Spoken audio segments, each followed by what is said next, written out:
Welcome to this episode of Patio Pondering podcast. I am absolutely over the moon excited about today's episode because I get to talk to a long-time Iowa friend that became a really good friend on Ag Twitter in the heyday of Ag Twitter a decade ago. And I've been able to follow Mark Pearson from Des Moines, Iowa, formerly Winterset, via Grinnell, right? Yeah, that's right. Through his career, and it is heartening as a former Iowan and a friend from Twitter to see him grow, to see him experience life, and to see him be on the national stage in agriculture. So welcome, Mike. I am looking forward to the conversation we have. I have no idea where we're going to go, but we're going to have fun. I don't know either, Jim, but thank you so much for the invitation to come on Patio Ponderings and talk about whatever just might come out here over the next little time period. I appreciate it. Exactly. So as I mentioned, Mike is in Des Moines, Iowa boy, and has an interesting path in agriculture. Did not go to school for agriculture, history major at Simpson College. See, I did do some snooping, Mike. I appreciate that. Yeah, he's doing his deep dives, due diligence. This is right, a quality exactly. host. I got to be careful over here. That's right. Can't introduce you to the Farm Progress Gang. They'll move you into right. my role.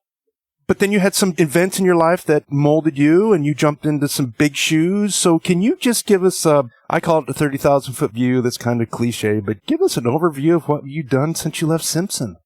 Absolutely. And so, Jim, I'm actually going to take it a step farther back before Simpson because my life path, like so many folks, is different. I was never one of those who knew from 8 years old that I'm going to be a doctor or an astronaut.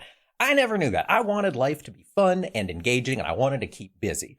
And I was pretty open as to how I did that. And I've always appreciated the markets. I've always been fascinated by how people come to an agreement on price. That is something that I remember my dad was a stockbroker in addition to a farmer and radio host and actual talented broadcaster. And so we always had access to Forbes magazine when I was a kid, Fortune magazine, Barron's, and Dad would just leave this stuff sitting around. It was always, back in the day, for you young listeners, if you were going to the bathroom and you didn't have a phone, you had magazines. And that was how you had to entertain yourself. And so we had Fortune and Barron's and all these other things. And the notion of markets and price discovery has always been fascinating to me. So when I was in college, I thought first, maybe it's economics. And then I thought, oh, that's pretty hard. History's kind of doable. So when I graduated from Winterset High School, I went to the University of Iowa, not an ag school at all. Hawkeyes. I was a history major and I made it one semester. I lasted one semester. I had a 0.00 GPA at the end of semester one, which for those of you who have experienced school, that's failing everything. Flunked it all. And it doesn't matter if it's a 4-point or a 6-point scale. That's bad. Yep. As long as 0 is the same bottom boundary regardless. Yes. And I was on it. And so needless to say, they didn't really want me coming back to the University of Iowa for that second semester. So I dropped out, had a long conversation with my parents about my direction and lack of focus and et cetera. Went to a community college, enrolled at Des Moines Area Community College, worked construction. Got a job as a carpenter and really kind of fell in love with that work, building something and making things. So I stayed doing that for a couple of years, kept going to DMAC, eventually enrolled at Iowa State University. Those of you keeping track, this is Iowa's second Regents institution I enrolled in. This time I was going to be an economics major, Jim. I was going to study economics. I was going to go work at the Chicago Federal Reserve. I decided that was my dream. I had a friend goals. Right. It was big time goals. I wanted to be wearing a suit, live on LaSalle, walk down like the masters of the universe that are setting monetary policy. Magic Mile. Yeah. And I had a friend of mine who actually got hired by the Chicago Fed. This was a woman I'd known in high school. Very, very smart, way smarter than me. She got hired by the Chicago Fed and her task was to assess, this was in 2008. Her task was assessing the information technology industries of Eastern Europe. So Russia, Ukraine, Belarus, all these other places. So she sat in a cubicle at the Chicago Fed and just read reports on the IT industry in these countries for whatever purpose the Fed was tracking them. And it was an insanely boring, miserable looking job. And I thought, I don't know if that's what I want to do. So I was at Iowa State. I dropped out again. So, it's college number 2 I've dropped out of. moved out to Arizona. Scottsdale, Arizona is where my mom's from. My grandparents on her side were both native Arizonans. We'd grown up going out there, knew Scottsdale pretty well. Moved out and got a job tending bar. So this was 2007, I suppose, 6 or 7. As pre-recession. Had a lot of fun in Scottsdale. Had a lot of fun. Now, for those of you listeners who remember me saying I flunked my entire first semester of college, you might be under the assumption perhaps I've got a bit of a drinking problem. And that would be an accurate assumption.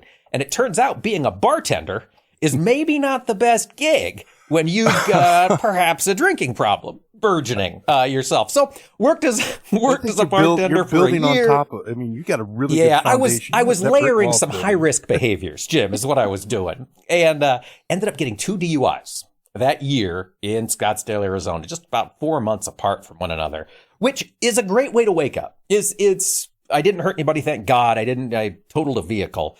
Thank God, never hurt anybody. But it woke me up at the time and moved back home. Recession hit, couldn't get a job in Scottsdale. Nobody wanted to hire an alcoholic bartender with a bunch of DUIs. So I was like, it's time to go back to school. It's time to straighten up and fly right. So called my parents again, mom and dad. Awesome. I said, hey, I need to come back home. I don't have any money, blah, blah, blah. I got these DUIs, got to deal with. They said, that's fine. You can come back home, but you have to work on the farm and you have to go to school. So I enrolled at Simpson College, liberal arts school in Indianola, Iowa, about 30 minutes away from the home farm, and spent 2 years, a year and a half, sort of running the farm for Dad. It wasn't a big operation. We had 80 cows, 55 to 80 cows. We're always buying and selling cheap old mama cows from Kentucky. It was Dad's business model. And so it was my job to fix the fence and to, just kind of manage the farm operation, which I'd always been a part of doing chores. My entire childhood, we always had hogs. We got out of the hog business for a couple of years. We didn't have any. Then we got into the cattle business. I've always had livestock and I've always done chores.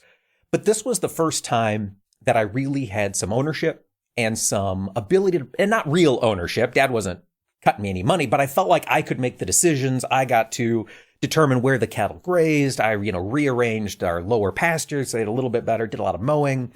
And so you actually had consequences to what you were doing. Yeah. Okay. Yep. And that opened up a whole new way of thinking about agriculture, because all of a sudden I was able to see my fascination with markets and the discovery of pricing meld with the freedom and the opportunity that comes with running your own operation. And even though I didn't have any ownership, I had the chance to see how it all works. And sorry, my shoe came off. And that was to me, that was a watershed year. So really fell in love with it, recognized at the time that, 80 cows on 210 acres is what Dad had. That was the operation that he started buying in the late 1990s, where I'd grown up and graduated high school. It wasn't big enough for me to come home. There wasn't a place for me to fit. I started dating she would become my wife, Heidi, and my mom, a lot of wives and mother-in-laws, they were one of those, didn't get along.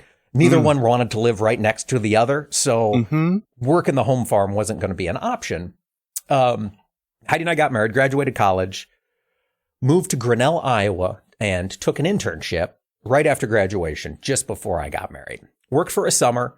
It was cutting edge stuff at the time. This was 2010. It was a company called Solve, and we were helping companies stream video to internet connected televisions. So smart TVs 15 years ago is what we're it was really cutting edge stuff. Nobody kind of knew what we were doing. Yeah. Nobody got it. So at the end of my internship, I was hoping they were going to hire me.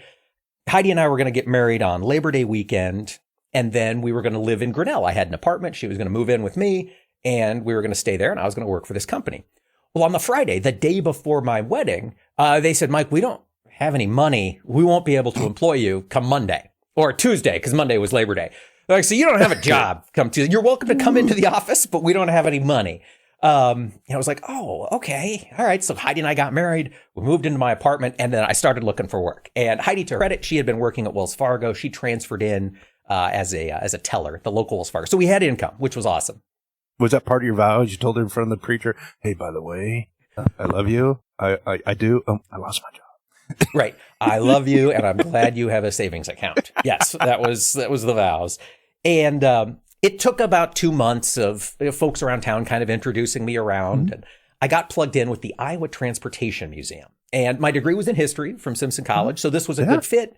They were looking for, it was a very cool project. I think it's dead now, but in Grinnell, it was home to the Spalding Company, which was one of Iowa's first carriage builders. And then they became car builders in the early 1900s. And they were coach builders for the Model T. Model T frames would come in, they'd put on custom coaches. Cool story. They're going to try to build a museum to tell the story and talk about Iowa's connection to transportation. They hired me as an interim sort of assistant director and kind of got really excited. I got all fired up. And then about a month in, they're like, yeah, gosh, Mike, it turns out we don't have any money. So we can't actually pay you for this job. But I would like to introduce you to our banker because they need somebody on mortgages. Would you have any interest in being a banker? And I was like, okay, let's go meet the banker. So they took me over to Lincoln Savings Bank, who'd been a lender for the museum. And they said, this is Mike Pearson. Here's his history. We wanted to hire him at the Transportation Museum, but we don't have any money, as the bank was well aware. So we can't do that.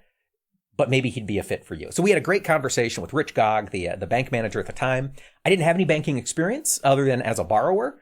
And so they kind of brought me up to speed. They worked me onto the mortgage side in 2010. And then in 2011, our ag lender at the time at the Grinnell branch and Tama branch left. And they needed somebody to roll into that position. Given my background in agriculture, they thought that was one they could train me up for. So they did put me in touch with some great trainers. And they gave me the loan officership for agriculture in both Tama and Grinnell. So two of our southernmost branches for Lincoln Savings Bank. And it was fascinating. And I really enjoyed the people I was working with. I really liked getting to know agriculture from that perspective. The Pearson operation was always heavily leveraged. And I knew what banks needed coming to it from a borrower's perspective. But to see it from the banker's perspective was really fun. And about that same time, Heidi and I had still been living in the apartment. We were cracking up. We bought a house in town. And then in 2012, summer of 2012, my dad died. And to understand sort of where my story goes from here, for listeners who maybe aren't familiar with my dad, he was a real legend in agriculture broadcasting. He was the host of Market to Market on Iowa Public Television from 1988 until he passed in 2012. He was the host of The Big Show on WHO Radio, which is our sort of center of the state. They call it the blowtorch, 50,000 watts of AM power across central Iowa. And he was a speaker, a longtime speaker to farm groups and ag audiences. And there are people across this country who just, to this day, I mean, he's been gone 13 years, and people still come up to me and they go, my gosh, your dad talked to us at the National Sorghum meeting in 2007, and I'm still laughing about the joke he told about, Farty the cow or whatever it was his stories were. Horny the cow. Horny was the name of the cow because she had horns. And so people just really liked him. He was a consummate expert. He went to school for journalism, really kind of came from that old school journalism training where Dad had opinions. He was politically active, but other than being sort of vaguely right, it really didn't come out of his journalism. He was, as far as I can tell, and the folks I've spoken with since he's been gone, he was respected by people across the aisle, which I think it's a really unique attribute. And I'm glad he was able to broadcast at a time when that was something that was respected. When he passed away in 2012, he died on the farm of a heart attack, doing what he loved. He'd been out cutting wasn't doing what he loved. He was cutting mulberries out of a fence row, which of course we all hate. But came back in, and he was 54 years old, and he had a heart attack there at home. Told Mom, get your shoes on. You got to take me to the hospital. By the time she came back from upstairs, he'd collapsed and he was dead. And like I say, he was 54. They didn't have anybody to replace him. It was not on public television's radar that he was going to be leaving. And I gave the eulogy at his funeral.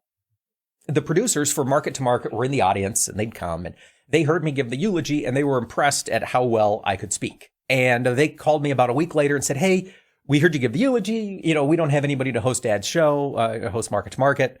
Would you be interested in trying out? And I'd never really done any media, professionally anyway. And I thought, yeah, one of my dad's pieces of advice was just always say yes. New opportunities, new challenges, say yes. And then you can always quit, right? But learn. And so I said yes. So they started They came down, they had me do a couple of episodes, test episodes, trials, not ones that aired. And my understanding is they sent them around to some of the other affiliates to get their perspectives on me, and a few other people had auditioned as well. And so can you, for the audience, can you lay out what Market to Market does? It's not only is it WI, but it's syndicated nationwide? It is. Yep, it's national. So it's a very cool program. So for those of you in states that have public television broadcasting systems, in Iowa, it's Iowa PBS, in Illinois, WILL out of Champaign. There's a whole bunch of them.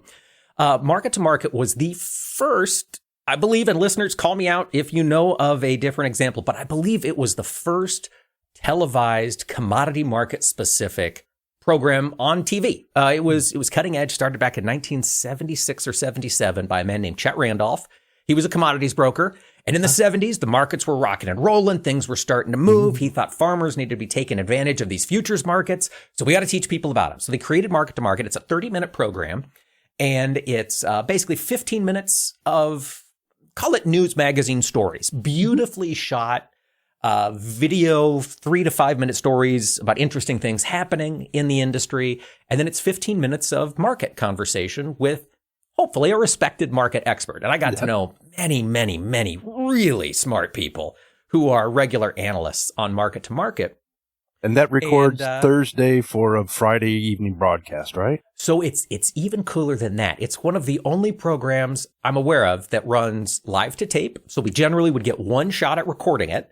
And then we'd record Friday afternoons, starting after the market close, usually about 3:30.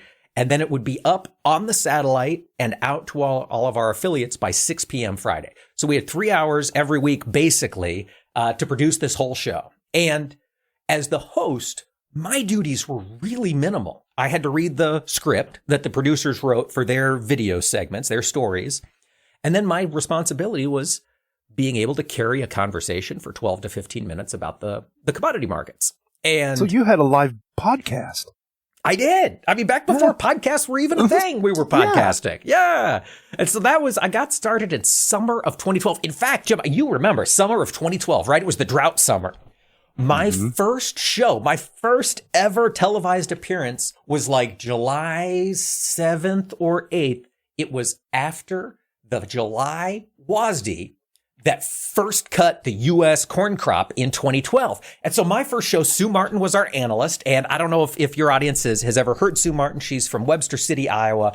One of the first women to be involved in the commodity markets as a broker. She is a cutting edge, she's been at the forefront of her industry for years and years.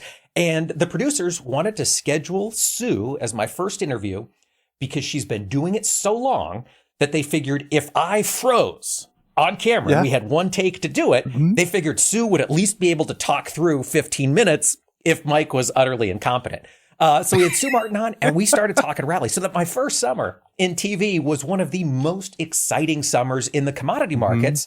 We had the drought happening across the Corn Belt. We had PEDV, porcine epidemic diarrhea, breaking for the first time in 2012 and 2013. So we had the hog industry going crazy. And then, of course, it was leading into that giant spike higher in the cattle market. So it was these 3 years of just really compelling market stories, just one after another. That was a lot of fun. But yeah, you just need to strap yourself to the rocket. Yeah, right. That was it. Just had to sit down and strap in and then kind of try to keep telling the story. It was really fun. That was a very fun summer professionally. At the same time, we were kind of dealing with, mom had to figure out what to do with the farm. We had to figure out, was she going to continue living there? My mom would commute, did this for 20 years. She commuted an hour and a half each way to go to Ankeny from the farm. And it was like, gosh, do you want to do that, single in the winter? So we were going through all of that, and Dad he'd gotten rid of most of the cows when I left, but he still had eight head in the back pasture. And Mom was like, we need to do something with these cows. I don't want to be choring them all winter. Got to have them gone soon. It's like, well, if nothing else, we'll haul them to the sale barn. We can sell them and get them moved. I was like, God, I'd love to have some cows. I'd love to get back into production agriculture. So Heidi and I then that summer started looking around for a place to buy. We found an old feedlot just about a mile outside of Grinnell. That was for sale by owner, and the owners were willing to rent to us until we could buy it. And we did. And we rented it for about a year and eventually closed on it. And so we bought this old feedlot And I really wanted to start feeding cattle in the worst way. I wanted to go get an operating loan. I wanted to go down to Knoxville, and I just wanted to start buying some lightweight feeders put together and just cram them all in those pens and just start rolling. That's what I wanted to do. But my banker was a very smart man, Lee John Ladwig at First State Bank of Linville. He was very smart, very wise. He goes, Mike, you've never fed cattle. He goes, you've come from a cow-calf background. I'm not going to green light you buying cattle. First thing. But if you want to go buy cows, you've got some cash. Yeah, I'll stand behind you. You go buy cows. So all of a sudden we had a feedlot on 7 acres and the advice from the banker to buy cows. And this was 2012, fall of 2012, probably spring of 2013. We started looking for pasture. And of course, corn had just gone to $8. So pasture rents were insane in East Central Iowa. Everybody was tearing out fences and corn was going into every acre. We rented a small bit of pasture for $130 an acre. And it was like, oh, I can't make that pencil. How? Yeah. And I was in charge of fencing, and it was a good practice deal, but it pushed us onto the dry lot. So we started doing year-round cow-calf dry lot in 2013. We had about 55 cows in the 2-acre dry lot, and it worked. It was a very high-cost way to do business. That very first year, we had incredibly high mortality. I wasn't prepared for the speed at which viruses will move through a feedlot. I was not ready for that coming from a pasture background. You got a pig barn. Yeah, I mean, it's just one of them poops, and man, they've all got the scours. And then, we had like 33% death loss that first year. It was a catastrophe. But we got through it, made it, and eventually found a little more pasture and had some places south of town. And started putting some money into the feedlot to kind of grow that. And that was all happening in the background. Meantime, on the media side, started doing market to market, and just like with Dad, market to market, television broadly, I will say ag television, it's not one of the most high paying careers, especially hosting. And so market to market, I was making about $150 a week when I started, which was great because it only took about 3 hours worth of time. So it's $50 an hour. It's a heck of a pay rate. But you're nationwide. But I'm They nationwide. see your mug nationwide. That's the cool thing. At the time when I started market to market, it was carried by 36 different states, public television network. So we were on in California. We had an affiliate in downtown New York City carrying us. And the cool thing about market to market, so most public television programming gets sent out and it's free or, whatever. It's produced, taxpayer money. Market to market, though, was a unique deal in that Iowa Public Television sold it to these other affiliates. So we were actually a profit generator for IPTV as, New York Public Television carried the program. They sold it for $5 a state, so you could get your $150. That was basically it. I think there might have been a little more margin that was maybe going elsewhere, Jim. But maybe you're right. And I had the chance to host it, and that was going really well. But because of that nationwide viewership, what market to market opened was the ability to start speaking. And that was not anything I ever had really in my radar. I'd done speech and debate in high school. Any of your young listeners, folks, do that stuff. Do the plays, do speech and debate, do those kind of things, because those skills will never, ever go away. They will always be useful. I don't care what kind of work you're in. So before you jump into that, yeah, can we back up and set the stage for your jump into national public speaking?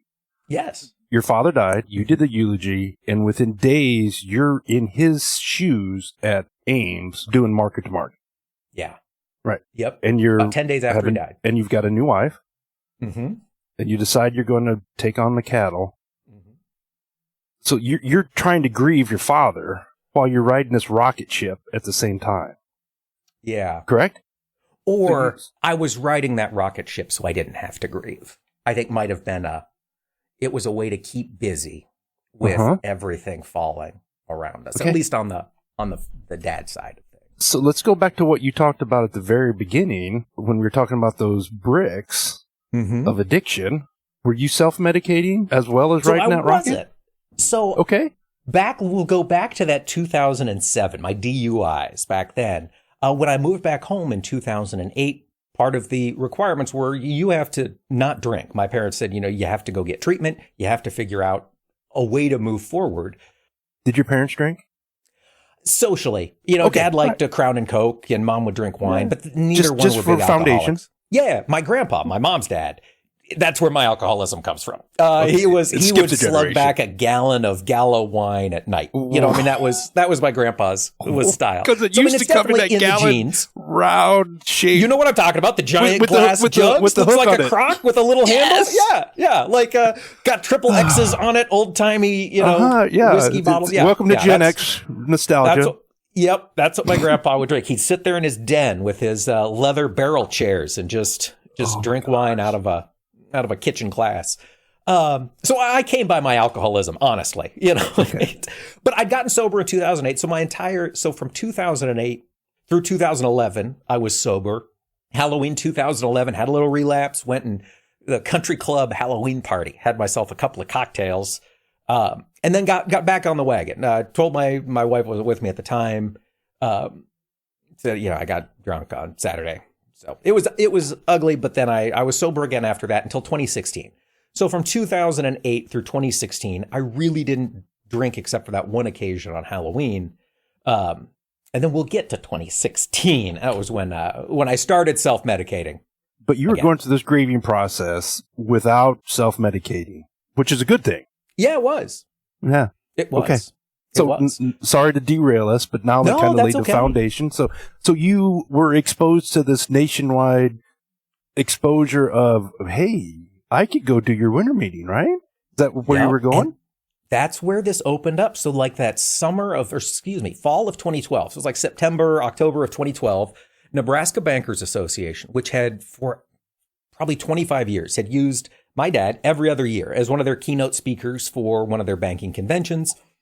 He was scheduled for that September, and obviously he wasn't going to make it. So they were looking for a replacement, and the head of the Nebraska Bankers Association, the head of their hiring education department, Ron Arrigo, said, "You know what? Mike's been doing a pretty good job hosting the show. Let's give him a try." So I think they gave me a less of a keynote hour, but they still kept me on the roster, let me come and address the group. It wasn't a very good talk. It was rambly and not great, but it was good enough that they were willing to welcome me back again in a year. And they paid me. Yes, and they paid me. I realized you can earn money doing this. And for somebody whose real only skill, Jim, is talking, the ability to get paid for talking is pretty amazing. And so that was what I learned. So I started with Nebraska Bankers Association, the Auburn Agency Crop Insurance Group out of Nebraska City, Nebraska, or Auburn, Nebraska, I suppose, brought me over. Those were my first two groups. They really opened up my eyes to the potential to make a living by working relatively few hours, traveling a lot, but still being able to have the farm. And so in 2013, the bank said, Mike, they were fine with me leaving on Friday afternoons to go and do the show. That worked out great for the bank. They were very supportive of me doing market to market. They were less supportive of the speaking business because I'd be gone for 2 days at a crack. I was burning up vacation time. And they're like, Mike, you kind of got to choose. If you're going to stay at the bank, we'll keep giving you Fridays off to do the show, but we want you to focus on the bank. And if you want to do the speaking thing, then maybe you need to just go do the speaking thing. And so I decided selfish of them. Right? I don't blame them. I wasn't doing a great job. Something had to change. Yes, that was said tongue in cheek. This was where I think that grieving was starting to kick in. My brain was foggy. I wasn't doing a great job at the bank. And I was really excited to speak and really excited to talk about these markets, which in 2013 we had a lot of stuff to talk about. So was that a little bit of new shiny coin at the same time? What was that? Oh, in my pocket? No. Was the speaking the new shiny coin that you were kind of chasing, and the bank was and just the bank was okay. I've got that figured out. Yeah. Let's go do this. Because also, so here's the thing, folks, listeners, if you are a young or even a middle-aged person in agriculture and you're looking for a way to make a living, I can tell you, I've spent 15 years going to farm meetings, and over the last 2 years, as I have been continuing to go back to these meetings, now that they've reopened post-COVID, we are short on meeting speakers. There just aren't that many folks out there. You're speaking, as you've spent 15 years at it, you think that there's a shortage of them, and this might be a good place for somebody to expand and maybe start a career? I just had a conversation with a guy. He books 2 or 3 speakers every single year. He's got a crop insurance company up in Minnesota. And he goes, Mike, I mean, he talked about my fee, which has gone up a lot. I mean, just like everything else with inflation, I don't like traveling. It's crowded. And so it costs a lot of money to get me to go anywhere. Mm-hmm. And he goes, that's been true with everything. He goes, we just can't find that next speaker. I mean, when I started, you kind of start out doing it for $500 and a free meal. You know what I mean? That's kind of how you get into it and you make a name for yourself. And a Motel 6. What's that? And a Motel 6. Absolutely. You get a night covered. Yeah. All expenses. And it sounds like there's nobody in the speaking market at that lower price point. Now it's just people who have agents and, you know, all this other stuff who are just really. And we're recycling the same people. That's the thing. I mean, it is a very Dr. Cook out of Virginia does a great job. Yep. Damian Mason's one that I see a lot of different places, you know. Yeah, I mean, we all know him. You go to Chad Hart, Iowa State University, your teams at Purdue. Mm-hmm. It's those same bunches, but there is a consistent demand at meetings for education from folks like that. And it's how I like to learn. I think that's why I like doing these meetings, Jim, is I like to sit in a meeting and listen to somebody who knows about what they're talking about, fill me in, and I take notes and it gets filed away. And that's the fun thing about those meetings. So I started doing that as a full-time gig in 2013. So it was TV show on Fridays, speaking as they would come available, and then the cattle operation on the side.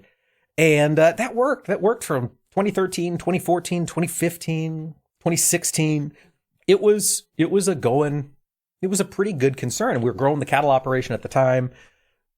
And then in 2016 or 2017, must have been 2016, things were going pretty well. I thought I had it all figured out. I'm smarter than anybody else. I can probably, at this point, I'm nearly 30. I bet I can handle my booze. And so then I started drinking, and drinking secretly, and, you know, when nobody else was around. And that led to drinking and driving, Jim. I mean, that was, boy, that's my problem. I mean, that was, God, growing up in rural Iowa, the amount of times we'd get beers and just drive around and drink. It's terrifying. You grab a 12-pack and drive and look at cows. Exactly. I mean, there's so much of that in rural America, at least how I was raised. And so then it wasn't too much longer after I started drinking that I got myself another DUI. This was my third, and this one was bad. I crashed. I totaled a truck. I hit 2 other vehicles at 2:00 in the morning trying to go to a Taco Bell. I mean, it was just one of those, oh, what is wrong with you type things. And my wife at the time, she stayed with me, went to treatment. Was this the Twitter incident?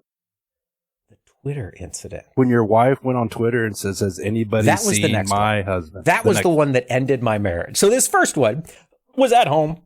It was bad. Got sober, was sober again for about 9 months, a year, going to AA, taking it relatively seriously. And then I was on the road about a year later up in Wisconsin, working with an ag credit company, doing a series of talks. I think we had 4 talks over 4 days. So I was going from city to city, and we were going from like Rochester, Minnesota to Eau Claire, Wisconsin was the next day. And I was making that trek up, and there was a casino along the route. And I thought, well, I'm feeling lucky. Let's just whip in and see if I've got the touch. So I started gambling a little bit, drinking a little bit at the casino. And then I left and started driving on up to Eau Claire. And as I'm going through Pierce County, Wisconsin, Ellsworth, was that the town? Anyway, Pierce County, I dropped my phone or something. Yeah, I'd been drinking. I shouldn't have been driving, and swerved. And I was swerved literally in front of the Pierce County Sheriff's Department as the sheriff was pulling out. It's 2:30 in the morning. He sees a swerving driver in a 1994 Dodge Ram pickup and pulls me over. Even a rookie cop could kind of put 2 and 2 together. Yeah, he could put 2 and 2 together. Yeah. Didn't take too much. And so, I was drunk, and so got a DUI. And so that time, that was the worst experience because I was expected to be at a speech the next morning at 9:00 in the morning and was still in jail. They take your phone, so if you don't have phone numbers memorized, you can't reach anybody. And everybody was looking for me, and I couldn't reach them. And it was a bad deal. So after that, I lost market to market. They said, we can't can't have that. You either got to resign or we'll fire you. So I resigned from Market to Market. And that was sort of the straw that broke the camel's back on our marriage, even though we stayed together for about another year. You know, she gave it her best bet, or best effort. And, you know, we're going to try to liquidate some of the cows and make it better. It's just, it never really improved. And it hurt my speaking business, obviously. You know, blowing off, it's the worst review I've ever gotten, was the speech I didn't make because I was in jail. And so that hurt both of those. So it hurt my income in 2018 from the lack of TV. It hurt from the speech hit. But just before this, because I started this before I got fired, Delaney Howell and Delaney was an intern at Market to Market. And so I think in 2016 or 17, Market to Market had decided they weren't going to hire Delaney full time. And I thought she was a hard worker at the time. I thought she had it kind of figured out. I thought that would be a good fit for the show. And I was frustrated that they weren't willing to make room to bring her on as a producer. And so I thought, gosh, we should do something together. So we kind of kicked around some ideas. We formed a company called Ag News Daily. And our goal when we put the company together was we were going to do short 2 to 5 minute market and farm news updates that we'd take to FM stations. We recognized back then that radio listenership was changing. A lot of young folks weren't tuning into AM farm networks. They were listening to country music. They were listening to rock stations on the FM. And we thought maybe if we hit these FM stations with farm news, they'll attract more farmer listeners, and maybe we can make a living that way. And we had a hell of a time getting through the gatekeepers at these now almost entirely automated FM stations. It's not like you can just call the DJ and go, hey, you know, wacky DJ Dan, we've got a deal we'd like to run with you in the morning. Now it's call Alpha Media's corporate headquarters and get connected to their sales. So we just didn't have much success. And then Delaney said, we're already doing this work. Why don't we just brand it as a podcast and put it out on the internet? Yeah, why don't we do that? Mm-hmm. So that's what we started doing. So we started the Ag News Daily podcast, I believe in 2017. And it was a daily 30-ish minute podcast looking at news and markets and usually an interview. And that was a really nice way to keep busy, kind of kept my name out there when I wasn't doing after I left Market to Market, and helped me kind of get a feel for the internet, using podcasts. And I was still very active on Twitter at that time period. And finding leads and all of that stuff just worked really, really well. And so we started doing that. So that's what I was kind of doing in that time period. And I had to go to rehab. You know, I had to lose my license and get a breathalyzer installed in the car and do all of those sorts of things. And meanwhile, we were selling the cows. Heidi was at the time willing to stick around if we'd make life easier for her when I was out speaking, because she did a great job, to her credit, handling the cows when I was gone. You know, I'd be gone for 2-3 days, 4 days at a crack, and she'd handle chores and she'd handle, you know, moving bales and blah, blah, blah, blah. So, I mean, I couldn't have done what I did without her at home. And so when she was like, I'll stay, but we got to sell the cows. I don't want to be doing that while you're gone. I was like, okay, we'll do that. So we sold the cows at the beginning of 2019, the tail end of 2018. Then at the beginning of 2019, I had to go to rehab. I was sentenced to 90 days in rehab in Southern Iowa. So Heidi was going to stay on the farm. I went down for 90 days of rehab. And after about 45 days, they let me out. I'd been sober before. I probably knew what to say. And they let me go after about 45 days. So I went back home. So this was March of 2019. And I came home and the house was empty. Furniture was gone. Bank accounts were closed. All the money was gone. Bills hadn't been paid for many, many months. I had a $1,500 water bill. And you know, we knew I wasn't going to be able to pay the farm bill. His savings account were all gone. That was our spring payment. And then about 2 days later, I got served with divorce papers. And that was oh boy. So this was 2019. Yeah. COVID hadn't happened yet. So August 3rd, 2019, had a farm sale.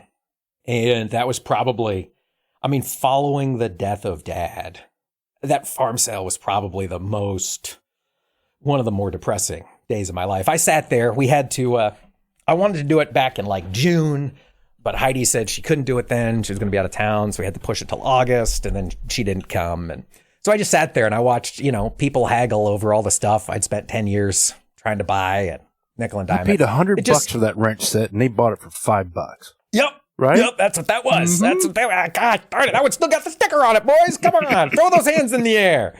Oh, man. And so then that afternoon, so we had the farm sale started at 10 a.m.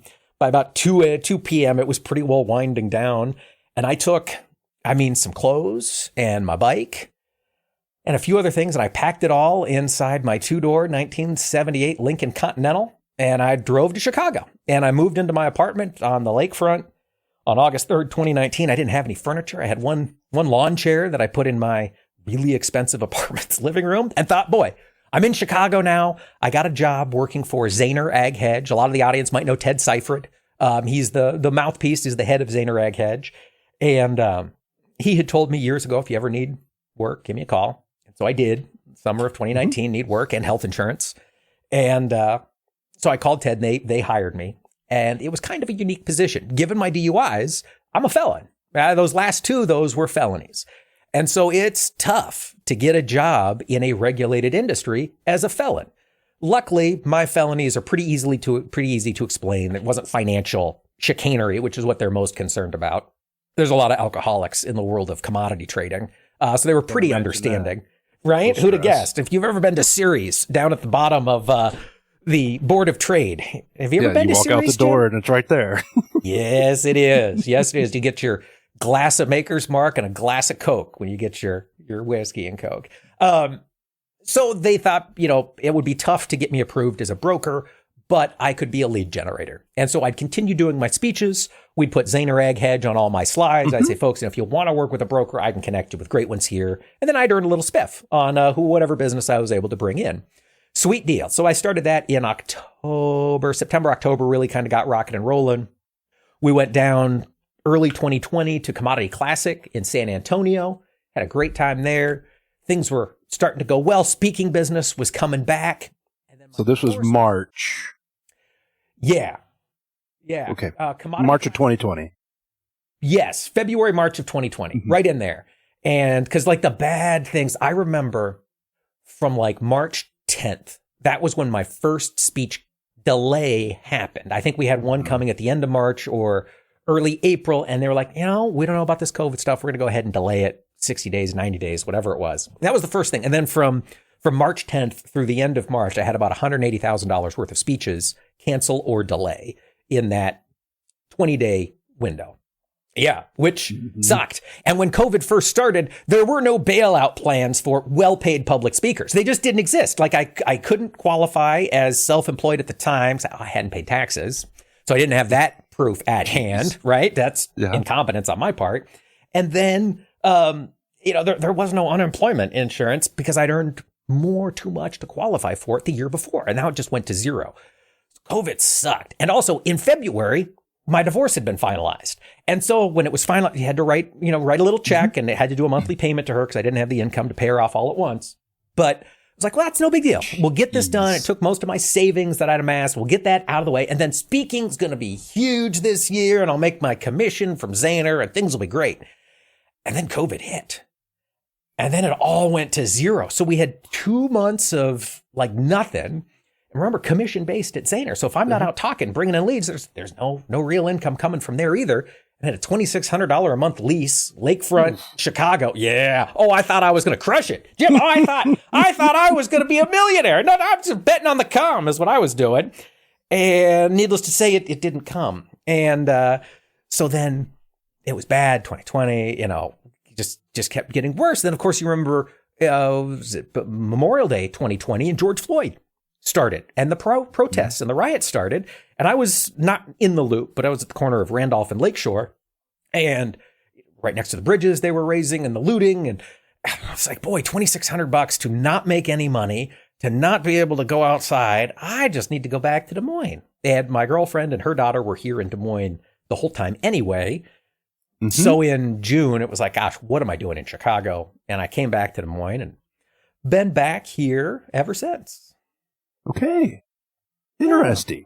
I'm just taking a break. If you have any questions, we can do the last 5 years after that. I mean, it's a convoluted story, Jim. That's what I've learned about life, is that nothing goes quite the way you plan. Your experience is exaggerated compared to the normal person. Yeah, that's kind of how I live my life. Yeah. exaggerated compared to the normal person. Well, you've got the challenge of your genetic makeup that makes you predisposed to enjoy bourbon. Right? I mean, some of us share that genetic. We need to find Indeed. what marker that is so we can work Just with somebody that can keep those fix corn it. ending stocks down. Jim, that's what I said for years. I'm out there, ethanol and bourbon, man. We're getting rid of it. That's a nice speech, isn't it? It is. It's a great speech. That's a topic, We've been making ethanol for 100 years, 150 That's right. years. So the last 5 years have been not as dramatic? They've been differently dramatic. I think it's been so in 2019, after I moved to Chicago, we'll loop back a little bit. That fall, so over the years, Max Armstrong, I guess we'll go back even farther. That's why these stories take so long to tell, because they all originate 40 years ago. So Max Armstrong and Orion Samuelson, no doubt many of your listeners are familiar with those two legends of farm broadcasting, both based out of WGN in Chicago. Orion is not the longest lasting on-air personality. He is, I believe, only beaten by Vin Scully at the LA Dodgers. Geez. Otherwise, Orion Samuelson, who was on air every day or every weekday from 1952 at WGN until 2023, I believe is when he officially retired. Yeah. It's like, I can't do that math. 70 years, 65 years. That's a lot. Yeah. He was there a long time. And then in the mid 70s, Max Armstrong became his partner on WGN. Those two, if you listen to commodity traders from the 80s and 90s, they'll tell you if Max and Orion said it was going to rain, boom, corn was down, and you'd see it. You'd see it on the charts right after their weather forecast. They had the market. And with those two guys being such big names in farm broadcasting, of course, my dad and them had interacted for years. So when I moved to Chicago in 2019, Max Armstrong asked if I'd come out to Batavia, where they taped This Week in Agribusiness, to do a market update segment. And I was like, yeah, of course. And I rode the train out there. It took an hour. It was really slick. And Max had me come out one or two more times in fall, winter 2019 to help kind of co-host. I filled in with Chad Colby one time while Max and Orion were gone. And it was just a nice little spiff of income for me. It was a good practice, staying on the air and talking into a microphone. And then when COVID hit, and Orion was, I believe at the time, in Scottsdale, Arizona, is where he wintered, and he'd fly back for the show. And Max was in Raleigh, North Carolina, which is where he moved a few years ago. So they were just flying into Chicago every week to do This Week in Agribusiness and then flying back out. And when COVID hit, they couldn't make those trips anymore. Obviously, Orion was 85 at the time and definitely not wanting to travel in a tight plane. And Max was in North Carolina. He didn't want to be traveling either. Nobody knew what the stuff was at the time. And I was downtown. So Max called and said, hey, on Thursday, would you be willing to host the show, drive out, take the train out to Batavia and fill in while this COVID thing blows over until we can start traveling again? I could just see you, Mr. Pearson, at his $2,600 a month apartment going, I don't know if I really want to make the trip to Batavia. Yeah. I didn't have to think too terribly hard about it, Jim. I thought, boy, would it be nice to have another lawn chair for furnishings in my $2,600 apartment? I thought it would. And I thought maybe this was a way to get me another chair. So did you have to tell yourself, take a deep breath before you say yes so it doesn't make you look really desperate? No, I looked really desperate. It was a desperate time, Jim. 2020, man, that was my most desperate year. It's COVID, man. I'm not going back to that. I hated COVID. God, that sucked. So did you at least let Max get it out, the full sentence, before you said yes? No, I think I was already on the way to the train station. I was like, I'll just go out there now. I'll just be ready. It's like a Monday. Is that the green line or the blue line? I don't know. I'll be there. Nothing. So that started in whenever COVID hit, early March 2020. And the plan was, we'll be back up doing the show in 3 weeks, in a month, in 2 months, whatever, as this thing passes over. And then Michael, be a market guy or something. And it never ended. And so they just kept having me come out and come out and come out. And Orion would send in, video segments he taped at home. Max would do interviews from his place in Raleigh. And, we kept the show going through COVID. And at the same time, advertiser revenue was dropping. My little sister was in radio sales in downtown Chicago that same year. And radio just got hit so hard. TV got hit. Nobody knew what was coming. 2020 was such a god awful year. And finally, as we just kind of kept going, Orion was like, I'm not got to start flying in weekly. He got used to not having to cram himself into a plane and then come to the studio. So he was like, comfortable sitting home. Yeah, and it turns out with the technology that we have, you can now do 90% of this job remotely. And so Orion was going to keep doing that. Then he decided, he was going to step down at the end of 2023. He just kind of kept doing a little bit less, each week as he wanted to. And, Max was like, well, we'll come back up. So Max started traveling back up as 2021, whenever we could start traveling again. Max came back and started hosting. And then that just kind of became I was a contract employee. I worked for Max and Orion. They owned This Week in Agribusiness at the time. And it was a great fit. It got me back on TV. It helped relaunch the speaking business, helped get me back out in front of audiences again, which has been fantastic over the past couple of years as we've come out of COVID. So I really owe Max and Orion a tremendous debt for giving me the opportunity to jump back into this business. And I worked for them as a contractor then for about a year and a half. And then in, last summer or the summer before, must have been the summer before, 2023, Max decided he wanted to retire. And so he and Orion then sold the show to Farm Progress. And at the time, we'd always partnered with Farm Progress. They handled a lot of the ad sales, and, their administrative team had been very useful to Max and Orion for years. So they bought the show outright. And when they bought the show outright, Farm Progress brought me on as the director of broadcast. So now for the first time in many years, I have an actual W-2 income. I have a title, which is kind of fun. And I have daily tasks, which is nice because I don't have the cows anymore. I'm just in the suburbs nowadays. So it's good to have a day job. And so I'm doing that, speaking again. And yeah, I don't know, trying to figure out how I can get back into the cattle business. It never leaves. Get you put together with Snarkosaurus. You can both sit around and talk about how you lost your ass in cattle. Snark and I, have you had him on yet? No, he's on the list. Okay. I tell you, there are very few people who have had life stories more convoluted and harder to tell than my own. Snarkosaurus is one of them. And he keeps adding to them, like his snaps from Bangkok this week. Oh, God. Snark. Oh, my God. Yeah. I mean, that dude, he's a go-getter. And so he's been one of my heroes in this business for 10 years. He and I were ag Twitter, got to know each other, and then we connected in Chicago. In fact, he was one of the folks I got very drunk at Ceres with in the Chicago Board of Trade. He and I definitely, closed that place down one time. Well, there's another theme that has punctuated your life. You have filled big shoes multiple times. I have. So how do you feel about that? Coming in as being second fiddle to somebody that laid the foundation. There are times when I would love to build my own thing. It's one thing to come on and help carry something that has been built before. And I've had tremendous opportunity to do that. I mean, market to market, we grew the number of states that were subscribing to it when I was the host. We increased the viewership. There was a lot to be said. There was a lot of pride in the fact that they asked me to take that on after Dad passed away, that they gave me that level of confidence, and then that I was able to do it successfully until my personal decisions wrecked it and drinking. But up until that point, I mean, I had a lot of pride in what had been built. And likewise with This Week in Agribusiness. I mean, this is a show that's been around for, I believe, 25 years this year, 25 years last year.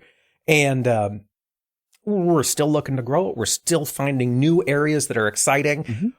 But, like you say, I've come in after people who have set the tone. And I've not yet really had the chance to make my own tone. We kind of did with Ag News Daily. I got out of that, sold my half of that to Delaney in 2020. And I think she's still running it, still going. I don't know if it's daily anymore. They went to weekly, I think. Weekly, yeah. Which, honestly, daily for a podcast was just so much work. Oh, gee, Christmas. Radio, you flip the switch, you talk into the microphone, and when that on-air light goes done, you're done. That's it. And you talk, and then you're done. With podcasting, Jim, as you know, you got to edit. You got to clean up. You got to, there's all this other computer stuff that I just didn't enjoy doing with the podcast. And Delaney was very good at that stuff. So that kind of kept the Ag News Daily growing there. But the thing I thought that I was creating that was mine was the cattle operation. And so to have that go away, now for the last 5 years, I'm like, God, what am I going to do? Well, I'm doing a job that I enjoy and I like, and it's challenging, but it's not mine. I still like to have my name on the door. You know what I mean? Like there's a pride for that. The genuine Pearson Cattle Company. I've still got my mirror over here with that on it. And I just love that. It was mine. You know, it was ours. Yeah. It was something that, you know, I was in charge of. So to lay the foundation for my audience that doesn't know, Kim and I lived in Iowa from 98 to 2007. And where were you, every day, Perry. Okay. Yeah, so northwest of Des Moines.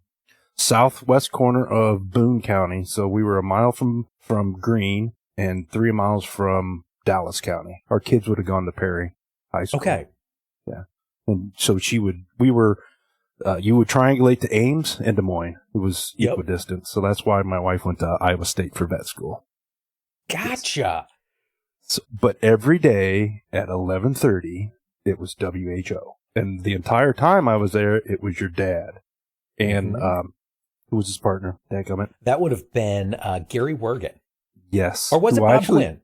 It was Bob. No. Or Ken Root. It was Ken Root or Gary Wergen. Gary Wergen, because Ken came after. Yeah, because Gary passed away then, I think, in 2004. Yeah. Anyways, that was every single day from 11:30 to 1 o'clock. You listened to the blowtorch. And at that time, you had to listen to it because you couldn't stream it. Right. Yeah, exactly. That was radio was the only option. So you found your radio, you got it. And your dad was part of my everyday. And that I only had him, listen to me, only had him for those 9 years. So think about the people that had him from the 80s every single day. So you had massive shoes to fill. Not only that, because he was a big guy too. So he was. He had a presence that had to wear on you when you jumped into his shoes.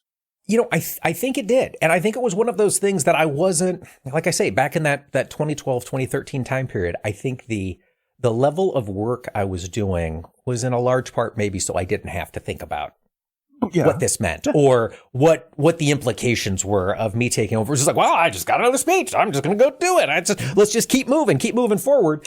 And I think that caught up to me in time. By the time we got to that 2016 time period, it was, I don't know, confidence and smugness and all that made me feel invincible. So let's think about some of our listeners and the listeners that you talk to every week from your blowtorch of U.S. Farm Report. Right. How many of your listeners were put in a similar situation on their farm when something untimely happened? You did it with broadcasting. Yep. We could just jump in and say, your dad died, and all of a sudden you've got 1,500, 2,000 acres and 500 mama cows. We hear about that all the time. Absolutely. Yeah. Oh, I was working as an accountant at John Deere until Dad died. Then I had to come home and, move back up to Northwest Iowa because, we had the crops to get out. And yeah. But we don't talk about how do we help that accountant turned farmer deal with grieving for his dad, dealing with the bank, dealing with his mom, and oh crap, I've got to learn how to harvest this shit. You think about you. Did you have people that came through and took you by the hand and said, hey, Mike, how you doing? I mean, I did. And that's one of the great things about this industry. And, like you say, when Dad passed away, we got letters from people who had been listening to him. I mean, like he was a part of their family. And Dad, when you're a radio show host, it was an hour-and-a-half live show every day that he hosted. His life was looking for stories that he could relate on air because you had to fill the airtime, right? Mm-hmm. That's the goal of radio is no dead air. We're filling stories. So Dad was always shouting out to people while he was on air. And we got so many letters from people that were like, gosh, we listened to your dad from, 1996 when we moved to Iowa until he passed away. He wished my dad a happy birthday in 2002. And gosh, he just talked about that for years. And so there were it was almost as though I had a huge extended family. And that was fun because I don't come from a big family. My mom's an only child. My dad has 2 sisters and they each have 2 kids now. So I've got 4 cousins. That's it. And I've got, 2 aunts and uncles or 2 aunts and uncles. And now all of a sudden we just had people, I'd show up to someplace and people would recognize me, which was a new sensation for me. You're in at the Tyson's farm store and people go, Mike, hey, gosh, you're the guy from Market to Market. Like, yeah, I am. And people were by and large incredibly supportive. I'm sure there were folks who thought that, maybe the job shouldn't have gone to the guy's kid. What does this kid know? Blah, blah, blah. But I didn't hear that. I heard a tremendous amount of support from the industry, from family, friends, from strangers who really liked the fact that I was sort of carrying it forward and wasn't totally incompetent. And they were willing to work with me as I grew. And that made it a million times easier. And I don't know if there's that kind of response for a lot of these young farmers who have to go back to an operation. I had the chance I was physically going into an office with 30 people once a week who all knew Dad, who all knew about the loss, who were all there able to, provide support, resources, and fun stories. And if I were going to the farm in southern Iowa, I wouldn't have those 30 people. Maybe there's mom, maybe there's brothers, sisters hanging around. But I think it would have been much more difficult without that level of support from so many people. And the weird part is that it comes out of the woodwork. Now that you're in the world of media, Jim, you're going to get introduced to this where people are going to hear something that you just say. I mean, as you start to do this more and more, audience, I hate to kind of pierce the veil of radio, but a lot of the folks who do just this job are just good at talking. And that's just what we do. So we just kind of talk incessantly. And we can fill airtime. That's like the one skill I have. And the problem is when you do that, you just talk a lot. And I don't always remember what I say. But I have audience members who do. And they'll come up and they'll go, Mike, you said on such and such that blah, blah, blah, blah, blah. And I'm here to tell you, I just came from so-and-so and blah, blah, blah. It's like, oh, gosh, darn. I did say that. Yeah, okay, great point. Let me take note of that. And it's really fun. And to have those kind of people coming out and be like, you mentioned this, you're doing a really good job. It felt really good. And it made it much easier to keep doing it. So you had that support network in Ames at the office at the Mark to Market. Public television. Yes, sir. You had the support network of the people that were in the audience when you were broadcasting or when you were talking to the groups. Then you had the Twitter family that had your back when you were in Wisconsin, because I remember your wife getting on Twitter saying, have you seen Mike? I don't know where he is. And Twitter's like, where's Mike? Where's Mike? And people were putting up people had your back. They were looking for you. Oh, I know. And that was kind of the first story. I don't know if you're a New Ag Talk guy, Jim. Is that a site you frequent? I've been a member since it opened in 1999. All right. So if you look up Mike Pearson on New Ag Talk, there are some very fun theories about where I was that mystic night in Wisconsin. There's somebody who's like, I heard his wife found him at a strip club. And no, boys, I was in Pierce County Jail. That was where I was. Believe me, there was no strippers. It was a grim night. Yes. Mm-hmm. Yeah. But I appreciated their speculation. Oh, that speculation in retrospect is kind of humorous. Yeah. But at the time, you had that family, I use that loosely, of Ag Twitter that was looking out for you. 6 years on, how have you paid that forward? I don't know that I have. I honestly don't. I've tried to encourage the part for me that really resonated when I was coming up on the broadcasting side were the Maxes, the Orions, the Mike Davis at Raleigh, the folks who have made a career in this industry who were willing to go out of their way and tell me things that would make me a better broadcaster. I didn't go to school for this. I didn't come up. A lot of these farm broadcasters, it's an industry where the money's not always great. A lot of folks do it for a passion, and they do it because they've wanted to do it for forever. I was talking to Max Armstrong about his upbringing. I don't want to tell stories that he should be telling, but he chose when he was in high school to do radio and AV as opposed to FFA. Just because that he knew he wanted to be on radio and he knew he could talk about agriculture. What he didn't know was the radio stuff. So he's known from that age that broadcasting, and I think Orion's the same way, broadcasting is where their calling was. My dad, same story. He knew he was going to be a broadcaster as a young man. I never had that. It wasn't ever on my radar. So when I meet young folks, and I just had the chance to meet a fantastic young person in this business, Haley Bickelhaupt is her name, and I apologize if I'm mispronouncing her last name. She's the policy coordinator with Illinois Corn and works for a news station. And she had the chance. She came to one of my events, and we just started talking. And she was asking me some questions like, yes, you clearly are interested in this approach. How can I help? What can we do to make you successful in this? Because we need more people talking about what is happening in the world of agriculture. I think the next several years, we are going to see all kinds of different news events impact our living, impact our livelihood. It's going to come for our bottom line over the next couple of years. And I think we need to have competent, quality people who understand how these decisions are going to impact ag's bottom line. And we've got to encourage them. And so that's what I've tried to do to pay it forward. But I tell you, since COVID, it's just felt different. Life has felt different since COVID. Maybe it's just that I'm inside all the time now. I'm not with other broadcasters very often. I don't know. I just kind of feel like an island in the industry. I don't know. I miss my cows. I miss being outside. I miss ag Twitter being fun. Yeah, we could spend half an episode lamenting the downfall of ag Twitter. I mean, so this is bringing back, I hearken for the days when we would get in fights with Ms. Brown out in California. Not Meg Brown. Yes. Not because it was a fight, but there was that discussion. And yes. We were on opposite sides of an issue, but we were talking about an important issue to both of us. And we were getting discussions and we were talking and I got blocked. Yeah. But we had those discussions. Now I try and put something controversial on Twitter, and I get 3 bots from Hungary that said, "How are you, young man?" Right. I have been trying to reach you. Yeah. Yes. You are so cute. I would love to talk to you this morning. Please message me. It's like, God, Elon, come on, buddy.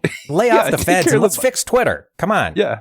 Yeah. So, and the other thing you didn't mention about ag broadcasting, it's very small. I mean, ag itself is small, and then you add ag broadcasters into it, that's even smaller. It is.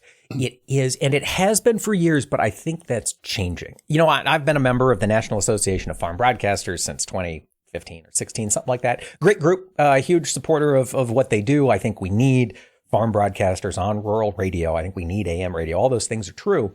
But I think as we look out for who the next generation of, maybe it's not broadcaster, maybe it's, I think you can already think of it as ag personality, and they're online, right? It's the millennial farmer. It's I can't even keep them all straight. All the YouTube influencers that are, they're the new broadcasters. That's who people are tuning into more and more. Historically, that's a group that's different. You know, they're removed from the farm broadcaster group, which is a very small group. But I think as we look forward, as the way media is changing, those of us who have a passion for radio and TV, I think we're in this period right now where we're watching. There's a lot of concern over what's going to happen with AM radio in the next couple of years. I know there's efforts to get a bill going to keep AM radios in all these cars, but I got bad news about how many AM radios have ever been put in a Tesla. It is 0. Elon thinks it is old technology. He has never put an AM radio in. He thinks they need to go away. And I think when Trump goes to listen to people, my worry is he's going to listen to that guy. So I'm concerned about what's ahead for radio. You look at TV, and we talk to the advertisers who are always participants on these TV shows, and they're all fired up about digital. They all want to be advertising on the millennial farmer, the YouTubes, and but we're at a crossroads with those ag celebrities. I won't call them broadcasters; they're celebrities. Yeah, because the national farm broadcasters from your father's generation, and think about us growing up, they kind of had a control over messaging. Mm-hmm. And we could get out a clean message. Yep. Good or bad. Yep. We could kind of self-edit. We don't have that as we're moving away from people listening to Whoa every noon or WHO every noon. And with the freedom that we have with what we're doing today on a podcast, or what Millennial Farmer or Cole the Corn Star are doing on YouTube, opens us up for being open and opening up that velvet curtain. Mm-hmm. You open up the velvet curtain on ag broadcasting. But it also opens us up to being truthful and for everybody to see what we're actually doing, right? It does. As I think back over the 15 years that agriculture has been talking about telling our story, you think back to those meetings in 2010. Oh gosh, there's this Facebook, and now everybody can be on it. You got to be on there telling your farm story. And I think for a long time it was conditioned on, here's how we do it. Here's what agriculture looks like. And I think a lot of the key personalities continue to do that. And I'll be honest, I'm not a huge online personality fan. I hate watching videos on my computer. I just hate it. I hate watching them on my phone. It's just, I like to sit on a couch, cross my legs, and watch a TV. So I love that we've got YouTube TV now, and I can combine the computer and the TV. But it's that inability to sit at my desk for an hour or more and watch videos has kept me slow to these ag influencers. But I think we're in a period now, and I think we see this on YouTube. I know we see it on Twitter and on Facebook, where the algorithms that choose what you see are increasingly, they don't give a shit if you learn about farming from the video. They want you to sit and watch that video for as long as possible so they can slip in as many ads to you. And so I think the incentives that Twitter, YouTube, Facebook has with regard to getting information out is very, very different than the incentives I have on This Week in Agribusiness, right? The YouTube incentives, they're designed to benefit YouTube. YouTube doesn't care if Cole the Corn Star has a great year. YouTube wants people going to Cole the Corn Star to watch him and get the ads that they're feeding. This Week in Agribusiness, right? I want people to watch because you got to see this John Deere spot we're going to run between the markets, right? And that's how I get paid. And I think we have for years, you and I consumers, we've learned how to manage influence on television, right? Everybody who watches This Week in Agribusiness knows that John Deere is a sponsor, right? Because it says it right there. There's John Deere. So you kind of expect, whether or not it's, I don't try to give John Deere favorable coverage because they're a sponsor, but I'm also not going to go flagrantly attack John Deere with falsehoods, right? Because they're a sponsor and they're going to call me and I'm going to hear about it. We don't get that same level of pushback online, and that can make it more honest. I think that can give you a warts and all view, or it can give you a view that's skewed towards whatever the algorithm wants you to see. And I am just not on board with these algorithms. As I look at what broke ag Twitter for me, it was the fact that I just kept getting fed garbage that I didn't agree with. And it just frustrated me. And I'm just pretty well off Twitter nowadays. And I think that's because my personality is such that I don't like to get too excited about things. I am a rather even-keeled person. I think by and large, 90% of everything's going to be fine 95% of the time. And if it's not, you'll survive and you'll move on and you'll do something different.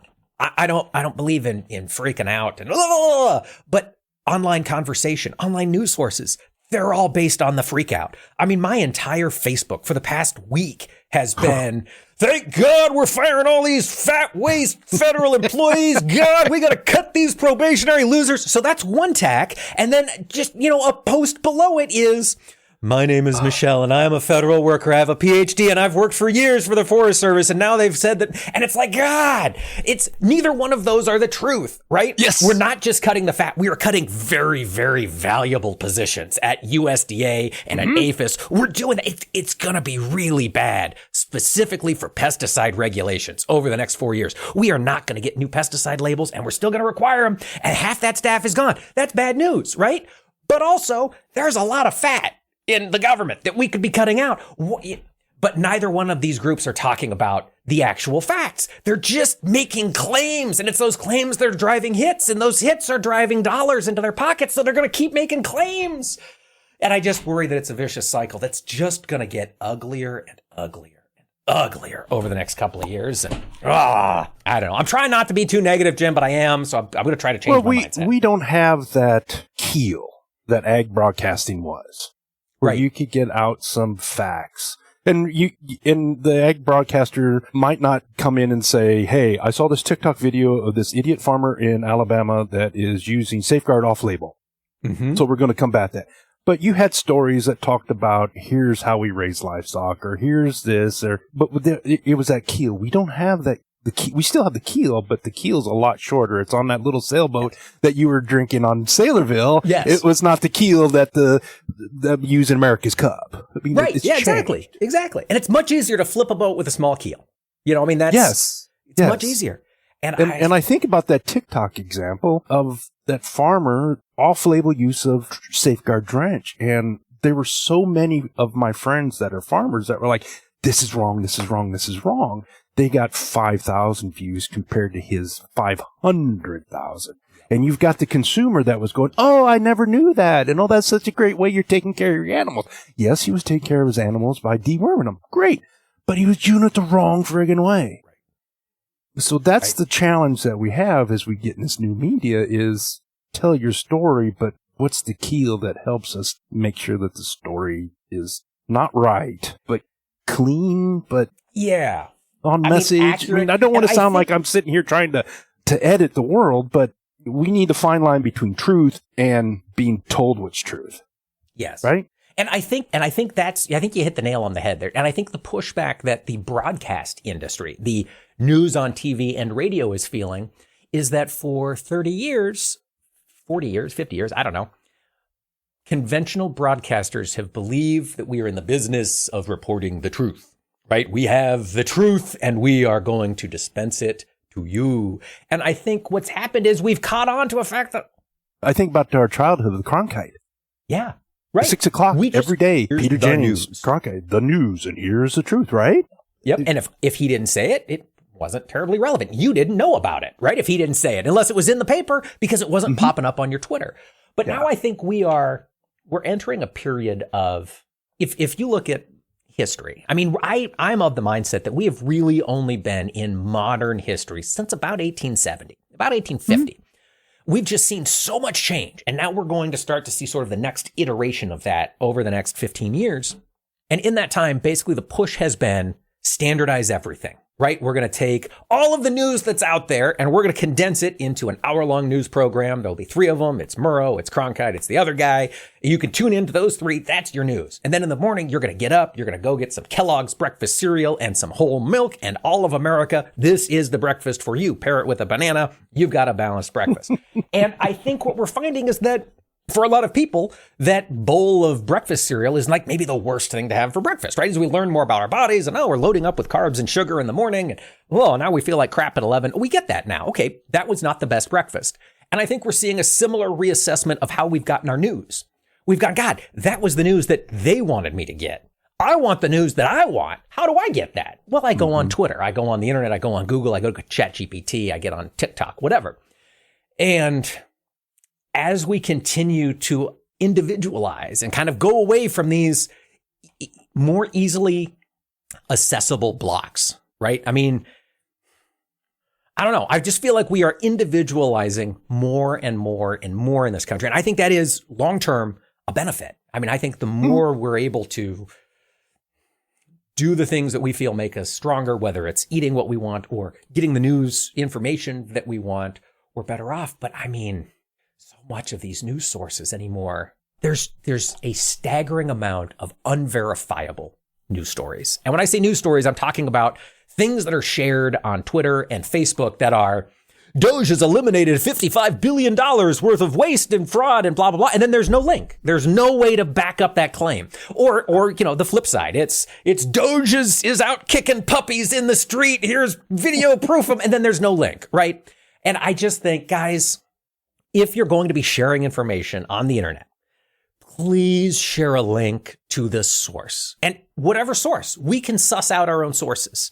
But share it. Give me the background of the news stories it is you're sharing. Because, I mean, that's one of the things when you get a news story on This Week in Agribusiness, you're going to get an interview, a name of somebody you can go and verify. You're going to get usually, hey, check out X website for more information. Here are the details. And then B, you can follow up with this person. Here's their contact information. And we do that because I don't have the capacity to suss out every news story. There are going to be bad actors that are going to lie on news stories. I mean, there are going to be people who make up stuff, but I want to give the tools to the viewer to verify this. Does this match what you're seeing? This is what he's telling me, and I'm telling you where to go to see if it makes sense for you.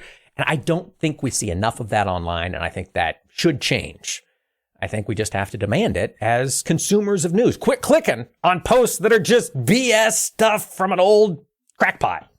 There's a lot of those. But that puts you in an interesting position as traditional media, because you are, even though you're I'm very sending your traditional. media differently, that you can't control the narrative anymore like you used to do. Nope. And that's, I think, a good thing.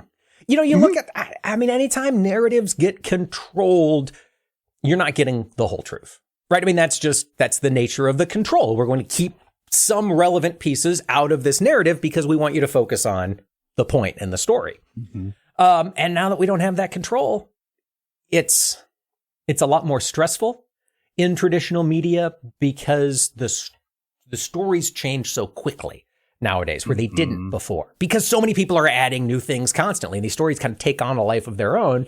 And that's just meant that you can't cover things too far in advance. And that's, I think, especially true with this administration and this president, given the negotiating that's going on.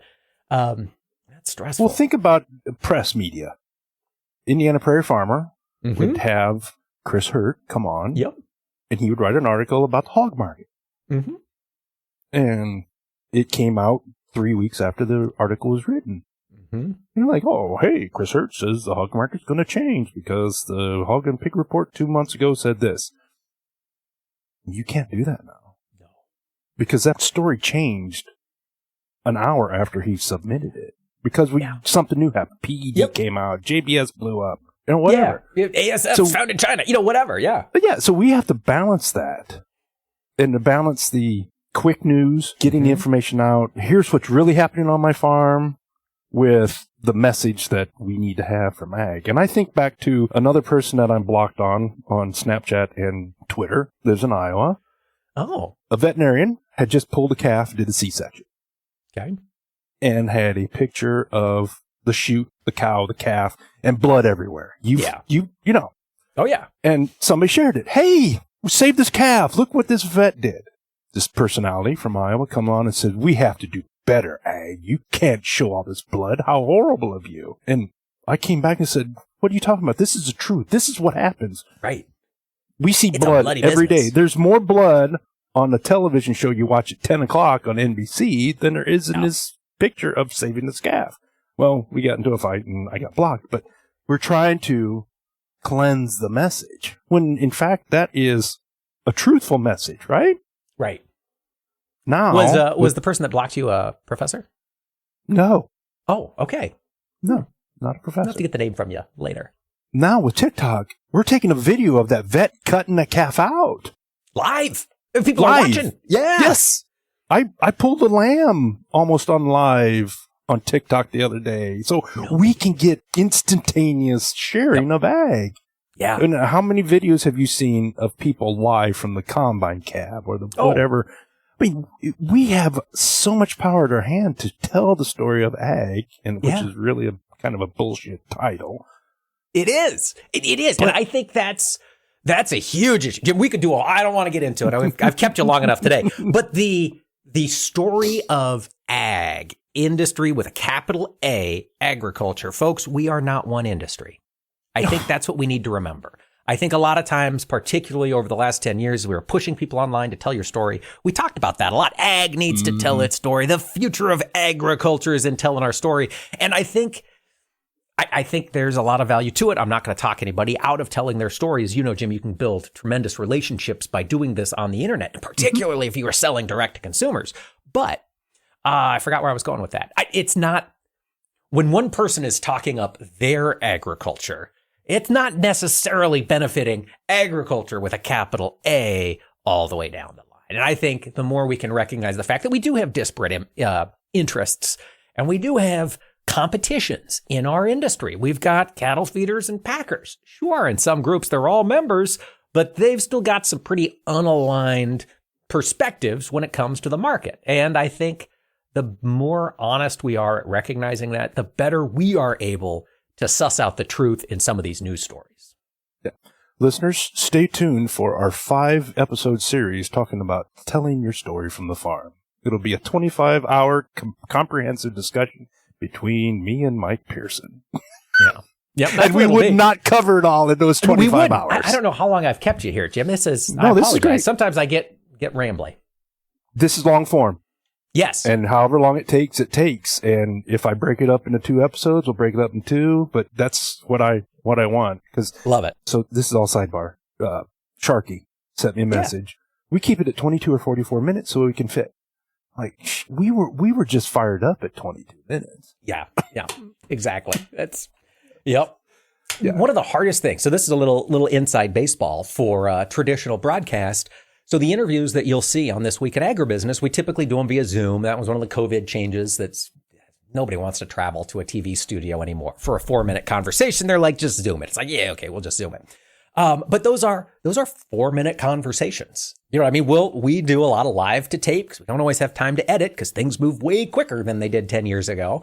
And so we'll say, hey guys, we're going to talk 4 minutes. Jim, we want to get you to come on. We're going to talk about what you're seeing in the hog herd with regard to viruses. I want to talk PERDs. I want to talk PEDV. And I want to end with, what you're watching in the market as we go forward. And then the camera flips on and we've got 4 minutes, right, to hit that because then we go to commercial. And you don't have that restriction here. You've got the freedom to get Mike talking in circles for hours to the detriment of the audience. But it's here, and that's my job online or on the show is to push these interviews through. So it's just a different way of having a conversation, but this is far more relaxing. You get to ask more questions. And my mom died 5 years ago. And one of the things she would always complain about when we left the family reunion is they don't have conversations. Mm-hmm. They don't talk. It would be weather, football, food. Yep. So I'm channeling her as I'm interviewing you because I'm thinking, ask more questions. So I appreciate this. Absolutely. And it's kind of fun for me. I've been in the asking questions game for a long, long time. And I am far more comfortable, Jim, in the asking questions position than I am in the answering questions position. And that's why they've been kind of rambly. It's a very different skill set, being an interviewer versus being a talker. And I think being an interviewer is really fun. And it's a lot of challenges. How do you create the right question? How do you keep this conversation flowing in a way that's interesting to an audience member and keeps the story in line? And I don't know. It's a challenge, but it's fun, isn't it? It's kind of neat to think about things in this way. Yeah. Well, and being the person that's interviewed puts you in a vulnerable position, particularly in a long-form podcast like this, because you don't know where we're going to go. You come on This Week in Agribusiness, you've got a pretty good outline for 4 minutes what we're going to be talking about. Here, just audience members, I asked Jim, what do you want to talk about? And he sent me a 1-sentence reply that was basically talk about your coming into ag broadcasting. Pretty much. I said, okay. And so that's what got us here. And now we've done an hour and a half. And I don't know, did we ever cover my last 5 years as we get into broadcasting? Yeah, we did. Good. We got you. Good. So how is it working with Chad? Oh, Chad Colby? Yeah. He's great. Mr. Colby's my go-to tech guy. That's one of the things. I'm not a tech guy. As I mentioned, I kind of got off Twitter in 2016, 2017.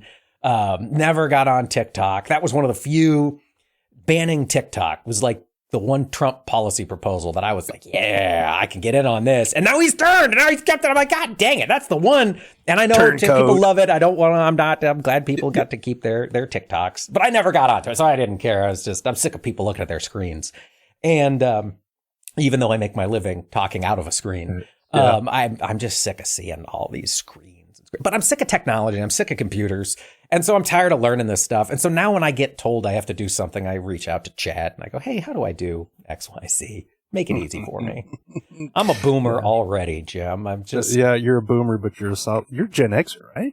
I'm a elder millennial, born in 1984. So I think I'm like the very top edge of millennials. Okay. Well, I'll christen you a Gen Xer. All right. I'll be a Gen Xer. I'm plenty sarcastic, cynical. That's right. I can be a good Gen Xer. Well, Mike, as we've talked, you have filled some huge shoes in ag broadcasting, whether it's your dad, Orion Samuelson, and Max Armstrong. They are stalwarts of our industry, and I think you are doing a yeoman's job of filling their shoes. So I appreciate what you've done. Thank you. But now I get to put you on the spot. Yes. So here we end every conversation with 5 questions. And if you listen to Ted Hamer, that 5 questions turned into another half-hour discussion. Yep, I'm prepared. I got all morning. There we go. So here we go. What is one lesson from ag that you carry with you every single day? The lesson from agriculture is chores work. I believe what I learned in agriculture was the importance of getting up and doing the first things first. And I kind of forgot that for a while. That was part of why COVID was so hard for me. I didn't have chores. I didn't really have any obligations at all. And it just fed into this funk. And so about a year ago, when I had my relapse, thought, God dang, I don't want to drink anymore. It really sort of reawakened that drive to wake up early, start my day. I don't have chores. I don't have cattle. I don't have to go outside and, fire up a tractor, plug in the old 70-60, before these negative temps come in. So I don't have that kind of productive work, which is really what fills my cup when I'm out there doing something that's building value for me and the family. But I can exercise. So I've started working out as a way. Okay. That's now my morning chore. I get up and I do sit-ups and crunches and push-ups and have a Peloton that I've ridden a few times. And then get my coffee, get my breakfast, get things going. And if I start my day well, just like if I started my day with good chores and got everything done, and the rest of the day is open and it's mine. And that is one of the lifelong lessons I think agriculture gave to me, was the value in getting up and getting things conquered. First thing. Get up and start the day. Yep. Because things depend on you. And even if they don't anymore, like the cattle did, family still does. Coworkers still do. The ability to get up and start the day makes me a better person, I think. Yeah. I'm looking forward to the answer to this one. If you could have coffee with any historical figure in ag or media, who would it be? That is a really, really good question. And my longtime answer was probably Norman Borlaug, just from the perspective of who has changed the industry more than Norman Borlaug. But as we enter this period, or as we're now in this period that I think is going to be some exceptional volatility for agriculture, I really think I'd prefer to go back and, gosh darn it, now I'm drawing a blank on the guy's name. Oh, he was a commodity trader. Jim, you might recognize the name if it would come to me. He got really big in the 1970s. Oh, gosh. Something Industries. This book, have you read it? Merchants of Grain? No, I have not. By Dan Morgan. So it came out in 1982. It's basically about the beginning of global ag trade. So he wrote about the Great Russian Grain Robbery in the 1970s, how they did it, how they secured the grains. But he talks a lot about, and gosh darn it, the audience will know who I'm talking about if I could come up with the name.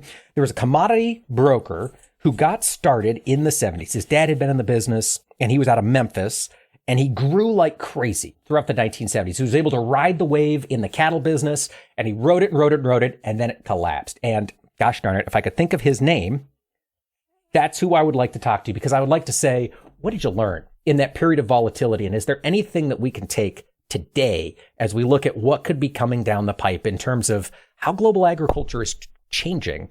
That would matter for us. So those are my questions. Those are my answers right there. Well, you're the second one to say Norman Borlaug. Who was the other one? Dave Walton. Okay. I haven't talked to Dave in a long time. God, that's another great ag Twitter. There you go. Yeah. The other one that's multiple, John Deere, is multiple. Sure.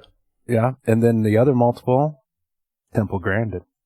Oh, yeah. That would be fascinating. That would just be a fascinating conversation. I have been, and Jim, I'm going to put this out here because I'm increasingly coming to the power of manifestation, right? Throw out things that you want to see happen and maybe it'll make it happen. I've been traveling a lot. I want Temple Grandin to design airport loading facilities. Right? I mean, we're there. I want a curved gate to get me onto the jet bridge. I want blinders. I don't want to have to see I want Temple Grandin to be brought in by, a major airport and to design the passenger handling areas. Fix O'Hare. A couple of squeeze boxes to calm us down. And, I think she could really change the game. Yes, I think, yeah. And she would actually load from the back of the plane so nobody's standing around. Exactly. I mean, we would do things right. It'd be like loading turkeys into the cages. You start at the back and you just work your way forward. That's right. Yes. That's great. That's why I love having you as a guest. So the number 3 question is, what is one underappreciated or quirky thing about ag broadcasting that more people should know? Ooh. A quirky thing about ag broadcasting. The whole industry is quirky. That's one of the cool things that I really like about it. It's a weird industry full of interesting people. Honestly, from an outsider's perspective, the thing that stunned me the most when I got into it was the size. It is a very, very, very small industry. You know, I mean, the National Association of Farm Broadcasters, I'm not sure what their current total membership count is. It's been growing. They've been doing a great job getting enrollment up. But I mean, we all still fit into one room at the Kansas City Sheraton. You know, I mean, that's the truth of farm broadcasting is it's very friendly. And it's very small. I mean, and everybody kind of gets along, and, you know, the ones that don't still are able to work together on committees and still see each other at these farm shows, and everything just kind of works with ag broadcasting for now. I hope it continues. Yeah. The quirkiness is it's a small, tight knit group. Very, very tight knit. Very small. Yeah. Yep. So number 4, what is your favorite ag-related tool, product, or innovation? Ooh. All right. I'm going to answer this in 2 parts, Jim. So I've never used one. I've flown one occasionally, but I am fascinated by drones and their applications in agriculture. Absolutely fascinated. You work with Chad Colby and you haven't flown a drone? I've flown it, but I don't have my pilot's license. I'm not Part 11 certified, so we use it all for commercial. We've got several drones that we use for the production company, shooting stuff at, you know, Farm Progress Show and so forth. And they'll let me, you know, goof with it. But like Chad Colby's been flying drones for 10 years, and it's so neat. And I just, you know, selling the farm in 2020, I'd probably have a drone by now that I'd be using with, you know, infrared sensors, checking cow temps from the air. A fascinating technology, but I feel like I missed that one. So that's more wishing. My favorite ag-related innovation. Boy, you know, I'll be honest, this might not win me too many friends here, given the news cycle as of late. But I'm going to go back. I am a longtime milk drinker. I drink a lot of milk, drink a lot of dairy, and I am still grateful for pasteurization. I know raw milk is hot right now. I know that's what everybody's into. I've had raw milk. I think there's a lot to be said for raw milk, but I love reaching into the fridge first thing, getting milk, tastes the same, looks the same every day. It's been pasteurized. I love me some pasteurized milk. Well, it's easy for us to say that Norman Borlaug saved millions of people with the Green Revolution, right? Mm-hmm. Yeah. How many millions of people did we save with pasteurization? I mean, and it goes so much farther than milk, you know. Oh, yeah. Milk's just the first. Everywhere. Yeah. Louis Pasteur, man. Maybe that's who I'd meet. That'd be interesting, but I think he speaks French, and I don't speak French, so it'd probably just be me. Well, you could take Google Translator because it's a 2025 interview. That's true. Yeah, I could have to use that technology that I'm against nowadays to have my conversation with old Louis. Last question. What's one small change that could make a big impact on agriculture's future? Ooh. One small change that could make a big impact on agriculture in the future. Boy. You know, I think the nature of agriculture, Jim, is an industry composed of small changes. And it's small changes wrought in the aggregate, right? I mean, every farmer, when you're planning for your next year, you're making small changes. You're switching a little more into corn and beans. Agriculture is the story of small changes that add up to huge impacts because of the scale, the number of folks in it. This is a small change. I think it may have already happened, or at least it's started to happen. And I think it could be phenomenally beneficial for the industry. And that's the reintegration of consumers buying direct from farms. I think COVID kicked it into high gear on the beef side, probably on the lamb side. Jim, are you seeing a lot more direct to lamb markets? Yeah. More. It's kind of plateaued. Okay. Okay. And I think that's probably what we'd say on the beef side. And I've heard similar stories on the pork side. Demand exploded when prices went crazy in the COVID times. And now it's maybe plateaued and settled back. But there is a fantastic, I think it's Grocery Produce magazine. They did a really interesting market study. And their argument is that thanks to what started in COVID, people going to farmers markets, farmers aggressively reaching out on social media to launch their own direct-to-consumer businesses, they believe that 30% of all food shopping, grocery shopping, will be done direct from farmers by 2030. I mean, that's just 5 years away. And if agriculture can move away from being solely commodity producers, right? If we're not just raising yellow number 2, if we're not just raising soybeans, if we're finding a way to grow specialty crops, even if they're not on huge acreage, but we're selling them for a premium directly to our local school district or the local moms group of whatever, God dang, that's a way we can lose our export markets for these broad commodities, which I think is coming. I mean, I think we're already there in soybeans. You look at it, 6.25 billion bushels coming out of Brazil. Yes. We got to find a way to trim back our commodity production and increase our revenue. And to me, going direct to consumer is the trend I would like to see continued, to do that without it being necessarily a lot of federal bailouts. I'd love to see farmers be able to earn money from the market, even if it's not Chicago Board of Trade. If they can earn money from a local market, from a local demand base, I think that's going to be a lot more successful than what I fear is the next several years of federal bailouts, farm country. I think like we saw in 2018 and 2019. Just add to the diversification of ag. Yeah, exactly. It's that we brought everything together over the first 100 years. You look at the crops that we used to grow. We grew a lot of oats in Iowa. We had a lot of horses back then, but we grew a lot of oats. We don't anymore. If we can bring back that kind of diversity with a market, that's the key. We got to have these consumers willing to come, and they're not going to be buying oats probably from a farm, but they're going to buy whatever. And we can reach out to it. And I hope that can add some value. You have given us 5 great answers. Well, Mike, this has been a fantastic conversation. This is my first big boy interview. Oh. And I think we've had a great time. I'm looking forward to the feedback we get from here. And I look forward to watching you continue to grow and see what the next set of big shoes you fill. Thank you. I hope for all the big shoes out there, I'm not filling any more anytime soon. I hope they all live long and happy lives before I have to step in and fill their shoes. Jim, thank you so much for the opportunity to talk and to kind of get my story out there. Like I say, it's weird to be the one getting asked questions of instead of being the question asker. So it's a fun change.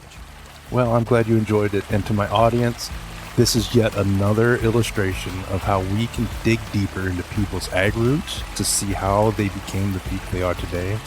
This is, like I said, the first of my big boys. We've got a few big boys in the till. So thank you for listening.